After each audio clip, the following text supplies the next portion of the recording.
అధ్యక్ష, ఈరోజు అసెంబ్లీలో మా ఇద్దరంత అఖిలప్రియ నా అంత దురదృష్టమైన శాసనసభ్యులు ఎవరు ఉండరని అనుకుంటున్నాను. ఎందుకంటే అధ్యక్ష, శాసనసభ్యులమైన తర్వాత మొట్టమొదటగా మేము శాసనసభలో మాట్లాడింది శోభా నాగిరెడ్డి గారి సంతాప తీర్మానంలో మాట్లాడేటువంటి దురదృష్టకర పరిస్థితులు ఏర్పడినాయి అధ్యక్ష. మళ్ళీ కొత్త శాసనసభలో మళ్ళీ భూమా నాగిరెడ్డి గారి సంతాప తీర్మానంలో మాట్లాడే పరిస్థితులు రావడం నిజంగా చాలా దురదృష్టకరము. ఈ మా ఇద్దరికి వచ్చేటువంటి పరిస్థితి నిజంగా శత్రువులకు కూడా రాకూడదని కోరుకుంటున్నాను అధ్యక్ష.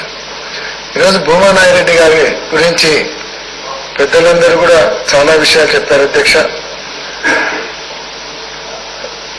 భూమా నాగిరెడ్డి గారు జనవరి 8వ తేదీ 64లో జన్మించిన చిన్ననాటి మాకు బంధుత్వం కంటే నాకు నాగిరెడ్డితో స్నేహితం ఎక్కువ అధ్యక్ష.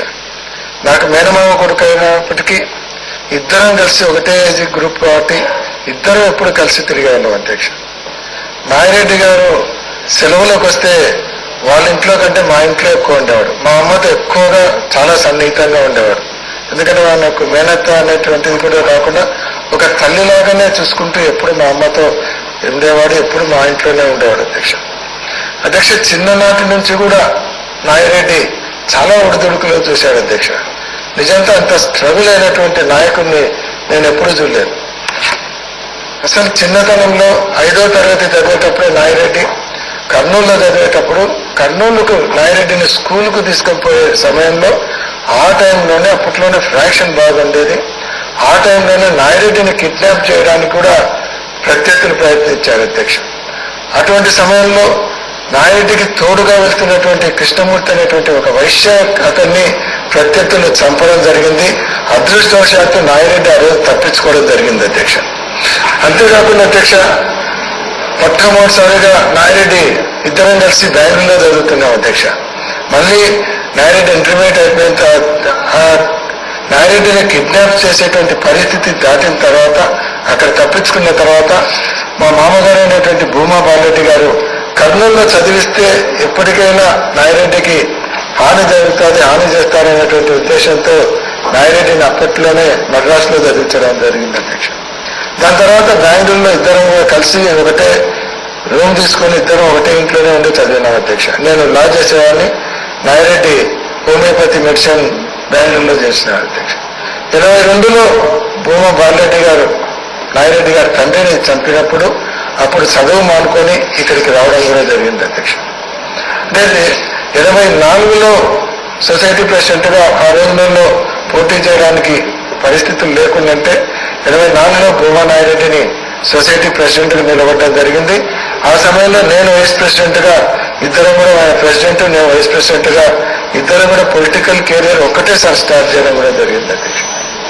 ఈరోజు భూమా భాస్కర్ రెడ్డి గారు చనిపోయిన తర్వాత ఎంపీపీ కావడము, భూమా శేఖర్ రెడ్డి గారు చనిపోయిన తర్వాత ఎమ్మెల్యే కావడము, వాళ్ళ ఇంట్లో భూమా ప్రతాప్ రెడ్డి గారు అనే పెద్ద ఆయన ఉన్నారు అధ్యక్ష, అందరికంటే పెద్ద, ఆయన కూడా చనిపోయినారు అధ్యక్ష.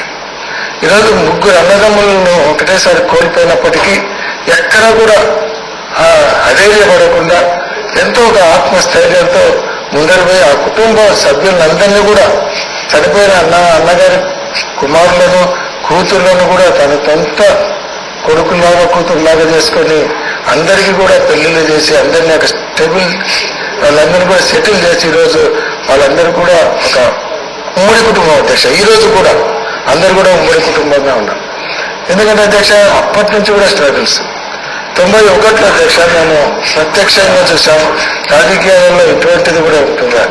91లో నామినేషన్కు శేఖర్ రెడ్డి గారు చనిపోయిన తర్వాత 92లో నాగిరెడ్డి నామినేషన్ వేయడానికి పోతుంటే ఆ రోజు లాస్ట్ డే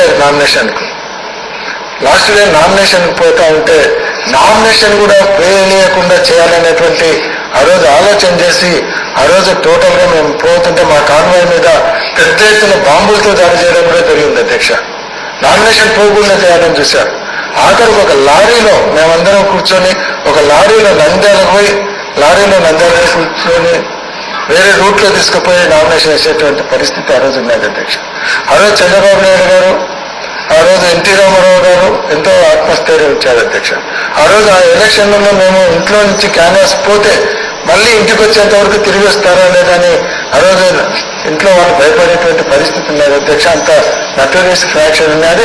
ఆంధ్ర రాష్ట్రంలో ఉన్నటువంటి మంత్రులు అందరూ అక్కడే కూర్చొని ఆ ఎలక్షన్లలో ఎట్టి పరిస్థితులలో గెలవకూడదని ఎన్నో దౌర్జన్య కార్యక్రమాలు చేశారు అధ్యక్ష. ఆ రోజు ఎన్టీ రామారావు గారు గ్రామం తిరిగి నాగిరెడ్డి గారిని గెలిపించారు అధ్యక్ష. చంద్రబాబు నాయుడు గారు దాదాపుగా 10 రోజులు ఆళ్లగడ్డలోనే ఉండి ఎలక్షన్లను పర్యవేక్షించి ఆ రోజు ఒక చారిత్రాత్మకమైనటువంటి విజయాన్ని ఆ రోజు నాగిరెడ్డి గారు తెలుగుదేశం పార్టీకి తీసుకొని రావడం కూడా జరిగింది అధ్యక్ష. ఇలాగే ఎన్నో ఒడిదుడుకులు అంటే స్ట్రగుల్ అధ్యక్ష. నాగిరెడ్డిని అందరూ చూసినటువంటి నాగిరెడ్డి, ఈరోజు నాగిరెడ్డి అంటే ఒక అగ్రెసివ్ లీడరు, చాలా హుందాగా ఉంటాడు, చాలా ఇదిలో ఉంటాడని చెప్తారు అధ్యక్ష. కానీ నాగిరెడ్డి అంత సున్నితమైనటువంటి మనస్తత్వం మేము దగ్గరుండి కుటుంబ సభ్యులను చూసాం అధ్యక్ష. ఎందుకంటే చాలా సున్నితము, కుటుంబ సభ్యులంటే చాలా ప్రేమ. అసలు పిల్లల దగ్గర ఉన్నప్పుడు ఆయన పిల్లలతో ఉండేటువంటి పరిస్థితి అంటే అంత కలివిడిగా తను కూడా ఒక చిన్నపిల్లవాడిలాగా ప్రవర్తిస్తుంటే నాకే ఎప్పుడు అనిపించేది అధ్యక్ష. బయట చూసేటువంటి భూమా నాయుడైనా పిల్లలతో ఇంత సరదాగా ఉన్నాడు అనేటువంటిది అనిపించేది అధ్యక్ష. నిజంగా అటువంటి నాయకుడు ఈరోజు లేకుండా పోవడం అనేది చాలా బాధాకరం అధ్యక్ష. ఆ రోజు 1996లో ఆయన శాసనసభ్యులుగా ఉన్నాడు. చంద్రబాబు నాయుడు గారు నాయకత్వంలో ఆయన చంద్రబాబు నాయుడు గారు ముఖ్యమంత్రిగా ఉండు ప్రధానమంత్రి పోటీ పెడితే నంద్యాలలో నిలబడితే నాగిరెడ్డి నువ్వు ప్రధానమంత్రి మీద పోటీ చేయాలని చంద్రబాబు నాయుడు గారు ఆదేశిస్తే ఒక్క మాట కూడా మాట్లాడకుండా ప్రధానమంత్రి మీద పోటీ చేయడానికి ఏమాత్రం సంకోచించకుండా నాయకుని ఆదేశాన్ని శిరసాయించినటువంటి ఒక డిసిప్లిన్, ఒక కమిట్మెంట్ ఉన్నటువంటి నాయకుడు అధ్యక్ష భూమా నాగిరెడ్డి గారు.